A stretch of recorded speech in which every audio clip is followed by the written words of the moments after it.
देश का पहला चैनल, देश का अपना चैनल।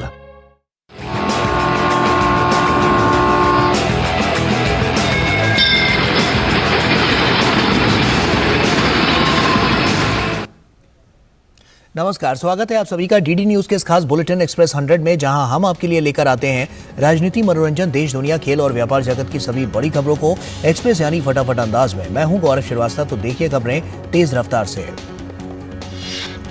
प्रधानमंत्री नरेंद्र मोदी ने वीडियो कॉन्फ्रेंसिंग के जरिए दूसरी voice of global south summit के उद्घाटन सत्र का नेतृत्व किया। इस मौके पर प्रधानमंत्री मोदी ने दक्षिण global south centre of excellence का शुभारंभ किया। कार्यक्रम को संबोधित करते हुए प्रधानमंत्री नरेंद्र मोदी ने कहा कि वॉइस ऑफ ग्लोबल साउथ 21वीं सदी की बदलती हुई दुनिया का सबसे अनूठा मंच है। उन्होंने कहा कि इसमें 100 से ज्यादा अलग अलग देश हैं, लेकिन सभी के हित समान हैं, सभी की प्राथमिकताएं समान हैं। प्रधानमंत्री नरेंद्र मोदी ने कहा कि भारत मानता है कि नई टेक्नोलॉजी नॉर्थ और साउथ के बीच दूरियां बढ़ाने का नया स्रोत नहीं बनना चाहिए। पीएम ने एआई के दौर में प्रौद्योगिकी के जिम्मेदारी पूर्वक इस्तेमाल करने पर जोर दिया। आज आर्टिफिशियल इंटेलिजेंस के युग में टेक्नोलॉजी को रिस्पॉन्सिबल तरीके से उपयोग में लाने की बहुत जरूरत है। प्रधानमंत्री ने कहा कि इसको आगे बढ़ाने के लिए भारत में अगले महीने आर्टिफिशियल इंटेलिजेंस ग्लोबल साझेदारी शिखर सम्मेलन आयोजित करेगा। प्रधानमंत्री ने कहा कि पिछले साल दिसंबर में जब भारत ने G20 की अध्यक्षता संभाली, तब हमने इसमें ग्लोबल साउथ के देशों की आवाज को आगे बढ़ाना अपनी प्राथमिकता मानी। Voice of global south summit के समापन सत्र को संबोधित करते हुए प्रधानमंत्री नरेंद्र मोदी ने कहा कि हमें एक भविष्य की दिशा में और सबका साथ, सबका विकास, सबका विश्वास, सबका प्रयास की भावना के साथ काम करना चाहिए। हम अपना भविष्य खुद बनाएंगे और अपनी किस्मत खुद तय करेंगे। विदेश मंत्री डॉक्टर एस जयशंकर ने voice of global south summit में वर्चुअल माध्यम से कहा कि ग्लोबल साउथ समिट की आवाज हमारे साझा हितों के लिए बहुत प्रभावशाली हो सकती है। उन्होंने कहा कि हमें आत्मनिर्भरता की दिशा में काम करने की जरूरत है।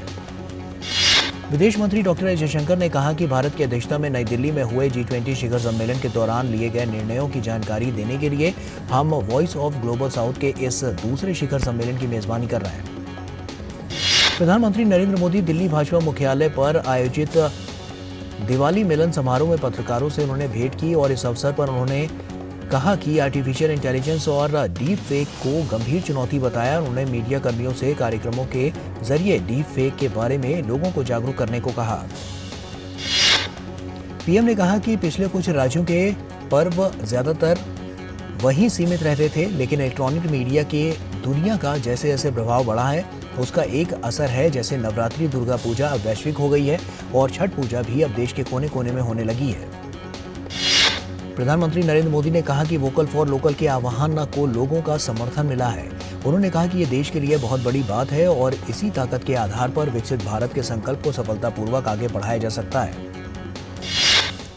पीएम ने कहा कि किसी एक सप्ताह में 4.5 लाख करोड़ रुपए से ज्यादा का कारोबार हुआ है और ये देश के लिए बहुत बड़ी बात होती है। उन्होंने कहा कि मैं इस ताकत के आधार पर कहता हूं कि हम विकसित भारत के संकल्प को सफलतापूर्वक आगे बढ़ा सकते हैं।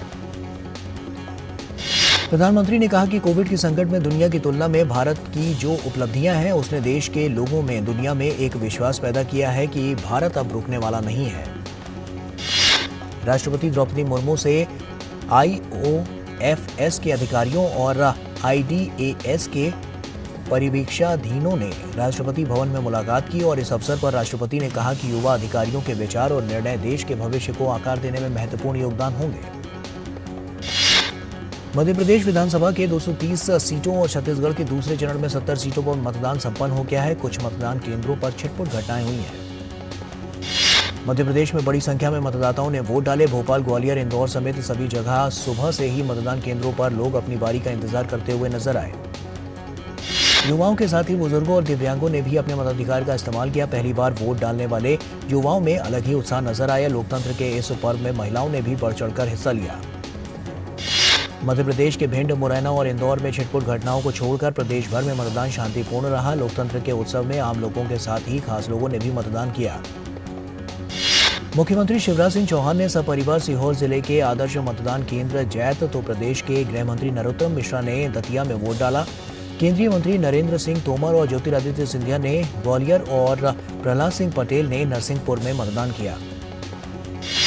पूर्व लोकसभा अध्यक्ष सुमित्रा महाजन और बीजेपी उम्मीदवार कैलाश विजयवर्गीय ने इंदौर में वोट डाला। वरिष्ठ बीजेपी नेता उमा भारती ने टीकमगढ़ के गांव डूंडा में मतदान किया।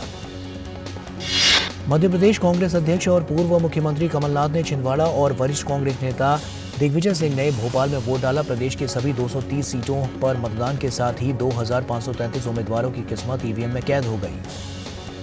छत्तीसगढ़ विधानसभा के दूसरे और अंतिम चरण की 70 सीटों के लिए मतदान हुआ। मतदाताओं में जबरदस्त उत्साह नजर आया। सुबह से ही मतदान केंद्रों पर लंबी लंबी कतारों में लगकर लोगों ने वोट डाले। छत्तीसगढ़ के राज्यपाल विश्वभूषण हरिचंदन ने रायपुर में मतदान किया तो मुख्यमंत्री भूपेश बघेल ने दुर्ग के क्रूदडेही गांव में मतदान किया। अंबिकापुर से कांग्रेस उम्मीदवार और उप मुख्यमंत्री टीएस सिंहदेव ने भी मतदान किया। प्रदेश भाजपा अध्यक्ष और लोरमी से पार्टी उम्मीदवार अरुण साव और भाजपा नेता धर्मलाल कौशिक ने बिलासपुर में और बीजेपी सांसद सरोज पांडे ने दुर्ग में वोट डाला। दूसरे चरण के मतदान के साथ ही 70 सीटों के लिए 958 उम्मीदवारों की किस्मत भी ईवीएम में कैद हो गई। कांग्रेस के वरिष्ठ नेता पी चिदम्बरम द्वारा तेलंगाना आंदोलन के दौरान हुई जानों के नुकसान के लिए माफी मांगने के बाद तेलंगाना की राजनीति गर्मा गई है। बीआरएस ने कांग्रेस पर हमला तेज कर दिया है। बीआरएस नेता के कविता ने पूछा है कि 6 दशकों तक तेलंगाना को धोखा देने वाले गांधी परिवार जानमाल के नुकसान के लिए माफी क्यों नहीं मांग रहे। केंद्रीय मंत्री और तेलंगाना बीजेपी अध्यक्ष जी किशन रेड्डी ने तेलंगाना आंदोलन के दौरान करीब 1200 लोगों की मौतों के लिए कांग्रेस पर निशाना साधा है। उन्होंने कहा कि कांग्रेस को तेलंगाना की जनता से वोट मांगने का अधिकार नहीं है। कांग्रेस ने तेलंगाना के लिए घोषणा पत्र जारी कर दिया है। कांग्रेस के घोषणा पत्र में सत्ता में आने पर महिलाओं को 2500 रुपए प्रति माह देने और 500 रुपए में गैस सिलेंडर के साथ साथ सभी घरों में 200 यूनिट मुफ्त बिजली देने का वादा शामिल है। बीजेपी नेता जी किशन रेड्डी ने नामपल्ली विधानसभा में घर घर जाकर पार्टी उम्मीदवार का प्रचार किया तो पिनापका में राहुल गांधी ने चुनावी रैली को संबोधित किया और तेलंगाना की केसीआर सरकार पर जमकर निशाना साधा। राजस्थान के चुनावी समर में प्रचार के लिए बीजेपी और कांग्रेस के दिग्गज उम्मीदवार मैदान में उतरे और केंद्रीय गृह मंत्री और बीजेपी के वरिष्ठ नेता अमित शाह ने अजमेर के विजयनगर और नसीराबाद में विशाल जनसभाओं को संबोधित किया। बीजेपी के वरिष्ठ नेता अमित शाह ने भ्रष्टाचार, पेपर लीक और प्रदेश में महिलाओं के खिलाफ बढ़ते अपराध को लेकर कांग्रेस की अशोक गहलोत सरकार पर निशाना साधा। उन्होंने कहा कि अपराध तुष्टीकरण, महिलाओं और दलितों पर अत्याचार के मामले में राजस्थान पहले नंबर पर है। असम के मुख्यमंत्री हेमंत बिस्वा शर्मा ने भी खंडेला में चुनावी जनसभा को संबोधित किया। उन्होंने गहलोत सरकार पर जमकर निशाना साधा। कांग्रेस महासचिव प्रियंका गांधी ने राजस्थान के सागवाड़ा और चित्तौड़गढ़ में कांग्रेस गारंटी यात्रा सभाओं को संबोधित किया और इस दौरान उन्होंने कांग्रेस की 7 गारंटियों का भी जिक्र किया। दिल्ली में कई जगहों पर वायु गुणवत्ता सूचकांक गंभीर श्रेणी में बनी हुई है। दिल्ली की वायु गुणवत्ता में गिरावट को लेकर सवालों में घिरी दिल्ली की केजरीवाल सरकार वहां पर सवाल एक और नाकामी को लेकर चर्चा में आ गई है। केजरीवाल सरकार के तमाम दावों के बावजूद यमुना को प्रदूषण और झागों से मुक्ति नहीं मिली है। छठ जैसे महापर्व पर यमुना की ये स्थिति देखकर लोग नाराज हैं।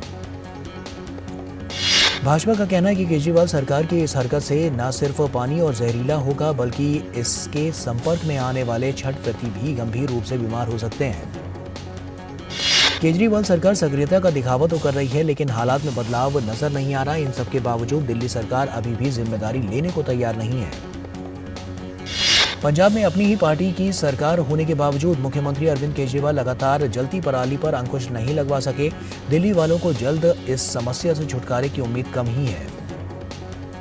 भारतीय पुरातात्विक सर्वेक्षण ने ज्ञानवापी परिसर के वैज्ञानिक सर्वेक्षण की रिपोर्ट सौंपने के लिए अदालत से 15 दिनों का समय मांगा है और अब इस मामले पर शनिवार को सुनवाई होगी। संस्कृति मंत्रालय द्वारा दिल्ली के लाल किले पर 8 से 15 दिसंबर तक द्विवार्षिक कला समारोह आर्ट बिनाले आयोजित किया जाएगा। दिल्ली में विदेश और संस्कृति राज्य मंत्री मीनाक्षी लेखी ने इसकी जानकारी दी। जम्मू कश्मीर के कुलगाम जिले में सुरक्षा बलों और आतंकियों के बीच मुठभेड़ में सुरक्षा बलों को बड़ी कामयाबी मिली है। मुठभेड़ में कुलगाम पुलिस, सेना और सीआरपीएफ ने संयुक्त अभियान चलाकर 5 आतंकियों को मार गिराया है। सुरक्षा बलों द्वारा कार्रवाई में आतंकियों से आपत्तिजनक सामग्रियां भी बरामद की गई हैं। कुलगाम जिले के समनू गांव में गुरुवार दोपहर से आतंकवादियों और सुरक्षा बलों के बीच मुठभेड़ शुरू हुई। जम्मू कश्मीर के राजौरी जिले के बुद्धल में सुरक्षा बलों और आतंकियों के बीच मुठभेड़ में एक आतंकवादी मारा गया। सुरक्षा बलों ने भारी मात्रा में हथियार और गोला बारूद बरामद किए हैं। उत्तराखंड के नैनीताल जिले के दूरस्थ क्षेत्र ओखलकांडा ब्लॉक के चीड़ा खान रीटा साहेब मोटर मार्ग पर आज सुबह एक वाहन के अनियंत्रित होकर खाई में गिरने से 8 लोगों की मौत हो गई। विकसित भारत संकल्प यात्रा लद्दाख के जांस्कर और लुंगनाक ब्लॉक पहुंची। ये यात्रा जमीनी स्तर पर केंद्र सरकार की कल्याणकारी योजनाओं के बारे में जन जागरूकता फैलाने की दिशा में एक बड़ा कदम है। प्रधानमंत्री नरेंद्र मोदी द्वारा शुरू की गई विकसित भारत संकल्प यात्रा के तहत जम्मू कश्मीर के करगिल जिले के घर बटाम्बिस और चोस्कर ए में विकसित भारत संकल्प यात्रा कैंप आयोजित किए गए। विकसित भारत संकल्प यात्रा के तहत आईईसी वैन जम्मू कश्मीर के राजौरी के आदिवासी जिले के कंडी और खद्यून ब्लॉक पहुंची। यात्रा लोगों से संपर्क करने, जागरूकता पैदा करने के साथ ही सरकार की योजनाओं का लाभ प्रदान करने पर केंद्रित है। विकसित भारत संकल्प यात्रा को लेकर जम्मू कश्मीर के लोगों में उत्साह नजर आया। राजौरी के जिले के कंडी ब्लॉक के रहने वाले एक लाभार्थी तारिक हुसैन का कहना है कि प्रधानमंत्री नरेंद्र मोदी ने हर गरीब जरूरतमंद को विकास की मुख्यधारा से जोड़ने का प्रयास किया है। लोक आस्था के महापर्व छठ का 4 दिवसीय अनुष्ठान नहाय खाए के साथ शुरू हो गया है। छठ को लेकर राजधानी पटना समेत प्रदेश भर में उत्सव का माहौल है। छठ के पावन गीतों से पूरा वातावरण गूंज रहा है। वहीं छठ घाटों पर सुरक्षा के व्यापक प्रबंध किए गए हैं। साथ ही छठ व्रतियों की सुविधाओं के लिए कई कदम उठाए गए हैं। और वक्त यहाँ पर एक छोटे से ब्रेक का है, जल्द लौटते हैं। अब क्या देख रहे हो पापा? तुम कहते हो ना कि स्टॉक मार्केट में बहुत सोच समझकर इन्वेस्ट करना चाहिए, बस थोड़ा सा ज्ञान ले रहा हूं। किससे? हर एक स्टॉक्स एक्सपर्ट है, मस्त एजुकेशनल वीडियोस बनाता है और अच्छी इन्वेस्टमेंट की टिप्स भी देता है। पापा इन वीडियोस पे ना जाएं, अपना रिसर्च खुद करें या सेबी रजिस्टर्ड इन्वेस्टमेंट एडवाइजर से संपर्क करें। एजुकेशन के नाम पर कुछ इन्फ्लुएंसर्स अक्सर इन्वेस्टर को मिसगाइड करते हैं, नुकसान आपका होगा। सोच कर समझ कर इन्वेस्ट कर। Indian Renewable Energy Development Agency Limited, a Government of India enterprise, launches an initial public offering of up to 671,941,177 equity shares of face value of 10 rupees each through the book building process with a price band of 30 rupees to 32 rupees per equity share. Bid issue opens on November 21 and closes on November 23, 2023. For risk factors and more details, please refer to the RHP available on the websites of SEBI, BRLM, stock exchanges and the company. Break के बाद एक बार फिर से आप सभी का स्वागत है। आइए खबरों में आगे बढ़ते हैं। देश के कई राज्यों में छठ पूजा की धूम है। उत्तर प्रदेश के काशी में गंगा के तट पर लोग छठ पूजा के लिए तैयारियां उन्होंने शुरू कर दी है। बाजारों में फल फूल के साथ सूप और दौरा की खरीदारी भी हो रही है। उत्तर प्रदेश के मुख्यमंत्री योगी आदित्यनाथ ने लखनऊ में छठ पर्व की तैयारियों को लेकर समीक्षा बैठक की और इस बैठक में कई वरिष्ठ अधिकारी उपस्थित थे।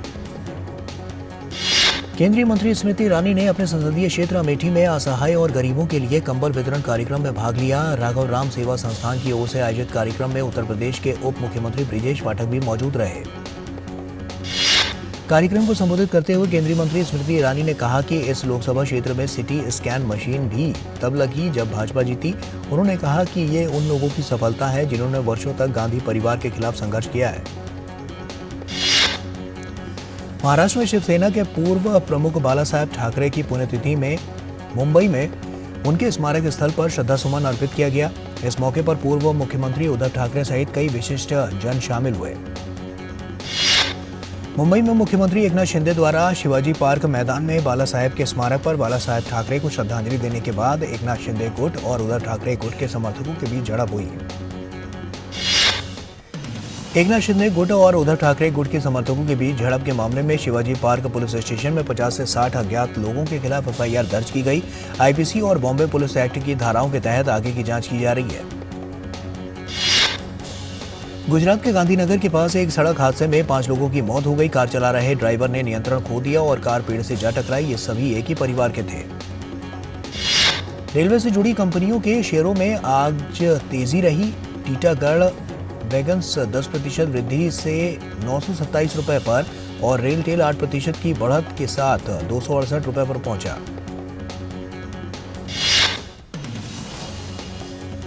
42वें IITF में केंद्रीय एमएसएमई मंत्री नारायण राणे ने एमएसएमई पवेलियन का उद्घाटन किया और इस दौरान उन्होंने कहा कि मेला एमएसएमई उद्यमियों, विशेष रूप से महिलाओं, SC/ST तथा आकांक्षी जिलों के उद्यमियों को अपने कौशल उत्पादों को दिखाने और विकास के नए अवसर पैदा करेगा। केंद्रीय मंत्री राणे ने कहा कि इस बार 85% से अधिक स्टॉल पहली बार भाग लेने वालों को आवंटित किए गए हैं। 64 MSE ने देश के आकांक्षी जिलों का प्रतिनिधित्व कर रहे हैं। 66% स्टॉल महिला उद्यमियों को तथा 55% SC/ST श्रेणियों के उद्यमियों को निःशुल्क आवंटित किए गए हैं। ग्रामीण विकास मंत्रालय के सचिव शैलेश कुमार सिंह ने IITF में सरस मेले का औपचारिक शुभारंभ किया और इस दौरान उन्होंने कहा कि प्रधानमंत्री नरेंद्र मोदी के मार्गदर्शन में मंत्रालय स्वयं सहायता समूह दीदियों में से 2 करोड़ लखपति दीदी बनाने के लक्ष्य की ओर अग्रसर है।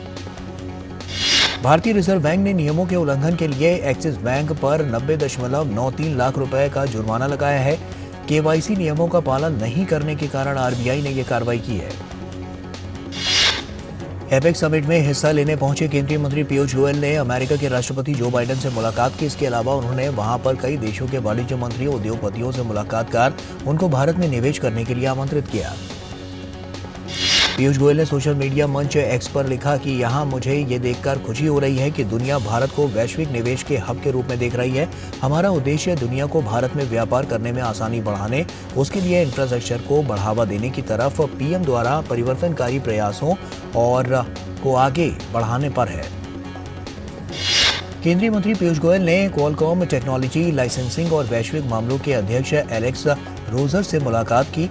भारत के तेजी से विकसित हो रहे सेमीकंडक्टर पारिस्थितिकी तंत्र और मजबूत नवाचार परिदृश्य में सहयोग के व्यापक अवसरों पर चर्चा भी की। वाणिज्य एवं उद्योग मंत्री पीयूष गोयल ने अपनी अमेरिका यात्रा के अंतिम दिन इंडो पैसिफिक इकोनॉमिक फ्रेमवर्क की निवेश फोरम की बैठक में हिस्सा लिया। साथ ही एपेक देशों के क्लाइमेट और जस्ट एनर्जी ट्रांजिशन डायलॉग का भारत का प्रतिनिधित्व किया। घरेलू शेयर बाजार में पिछले 2 दिनों की तेजी के बाद शुक्रवार को 30 शेयरों वाला BSE सेंसेक्स 187.75 अंकों की गिरावट के साथ 65,794.73 के स्तर पर बंद हुआ।